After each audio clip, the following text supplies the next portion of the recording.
जो हमारे पास विद्या अध्ययन के लिए बैरागी शिवाय जैन ग्राम पुरखास सोनीपत के पास पड़ता है हरियाणा में, वहां का वो बालक है हमारे पास शिवाय जैन, जिसके अंदर गुरुओं को देख करके संतों की वाणी सुन करके मन में वैराग्य आया। कुछ समय तक हमारे पास रहने के लिए आया था, उसके बाद उसका भाव बना।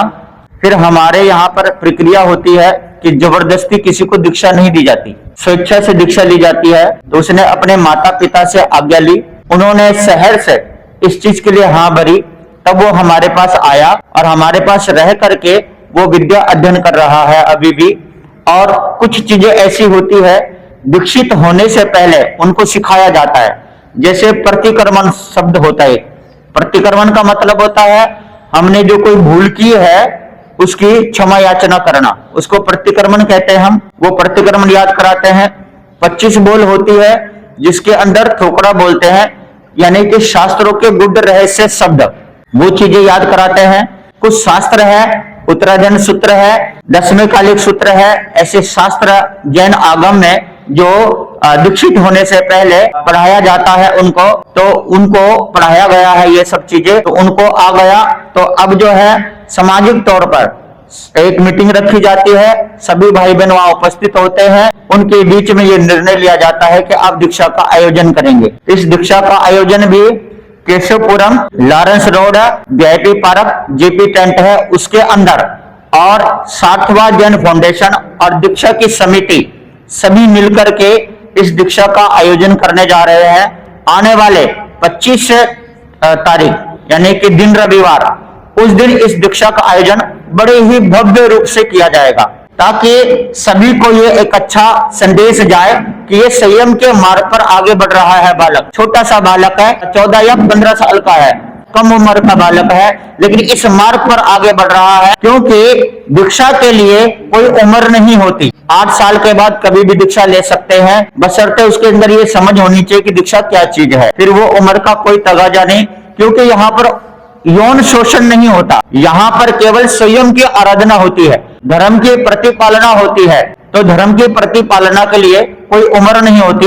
ये बहुत बड़ा एक मिशन है कि संयम की आराधना करना, अहिंसा, सत्य, ऐश्वर्य, ब्रह्मचर्य और परिग्रह, ये 5 तत्व ऐसे होते हैं जिनका पूर्ण तरीके से पालन करना होता है। तो उसने ये देखा कि भाई संसार क्या है और संयम क्या है, 2 चीजें होती है, गृहस्थी और साधु जीवन। 2 ही जीवन होते हैं इंसान के, या तो गृहस्थ जीवन में जाए या साधु जीवन में जाए। इन दोनों जीवन को परखा जाता है कि भाई कौन सा जीवन अच्छा है, साधु जीवन या गृहस्थ जीवन। दोनों के अंदर ही कहीं न कहीं नियम का पालन करना होता है। गृहस्थ जीवन भी आसान नहीं है और साधु जीवन भी आसान नहीं है।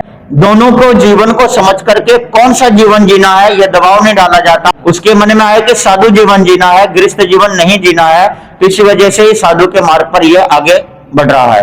दीक्षा के लिए उनकी परीक्षा हो चुकी है और दीक्षा के लिए अध्ययन हो चुका है, और साधु जीवन में अध्ययन तो जीवन भर चलता है। वो अपने गुरु के साथ साथ विचरण करेंगे जगह जगह। मेरा नाम शिवेंद्र मुनि, गुरुदेव श्री प्रेम सुख जी महाराज साहब के पौत्र शिष्य है, शिवेंद्र मुनि मेरा नाम है। और मुझे दीक्षित हुए यहाँ पर लगभग 28 साल हो चुके हैं। 1998 में मेरी दीक्षा हुई थी गुड़गांव के अंदर। अभी से इस धर्म के मार्ग पर हम चल रहे हैं और हमारा ही शिष्य वो शिवाय बनेगा। एक तो सबसे पहली बात ये अपने मन से निकालना होगा कि जैन धर्म कठिन है। जैन धर्म जैसा आसान कुछ भी नहीं है संसार में।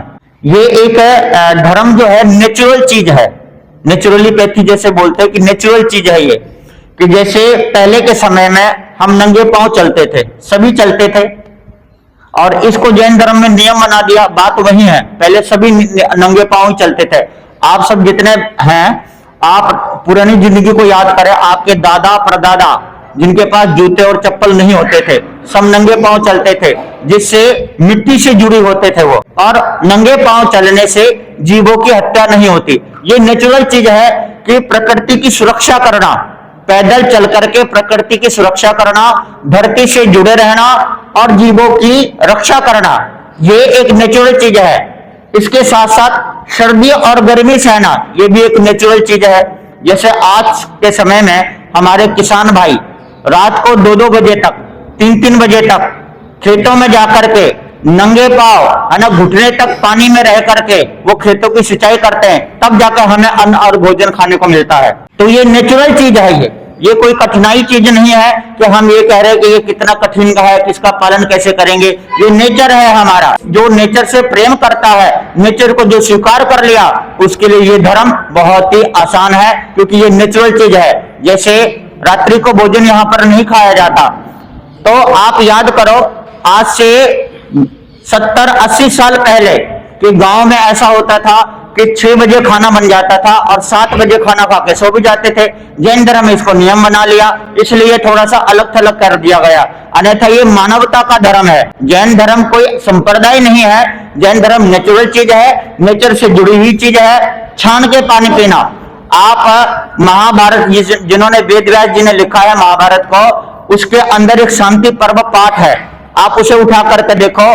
उस समय युधिष्ठिर जी ने यह पूछा था वेद व्यास जी से कि गुरुदेव पानी को कैसे पीना चाहिए, तो उन्होंने उसमें जवाब दे रखा है कि 8 तय करके कपड़े को फिर पानी को छाना जाए, उस कपड़े को दोबारा से पानी में डुबो दिया जाए और निकाल के बाहर रख दिया जाए, ताकि वो जीव जो उसमें रह गया है दोबारा से पानी में चला जाए और वो शुद्ध पानी को पीना। ये नेचुरल है। आज आप लोग मिनरल वाटर पीते हैं, बोतल का पानी पीते हैं, तो उसमें से भी तो शुद्ध पानी आता है। उसमें रखा क्या है, उसमें रेत है, उसमें पत्थर है, छन करके आता है, उस पानी को आप पीते हो। नेचुरल है ये चीजें। तो जो भी है, दिन से खाना खाना, यहाँ पर दिन से खाना खाने की बातें दी है। तो आज डॉक्टर लोग भी कहते हैं कि अगर आपको स्वस्थ रहना है तो सोने से 3 घंटा या 4 घंटे पहले खाना खाओ, और जैन धर्म इसी चीज को कह दे दिन से खाना खाओ। ये कठिनाई नहीं है, ये आपको मैं बोल रहा हूं कि मानवता का धर्म है।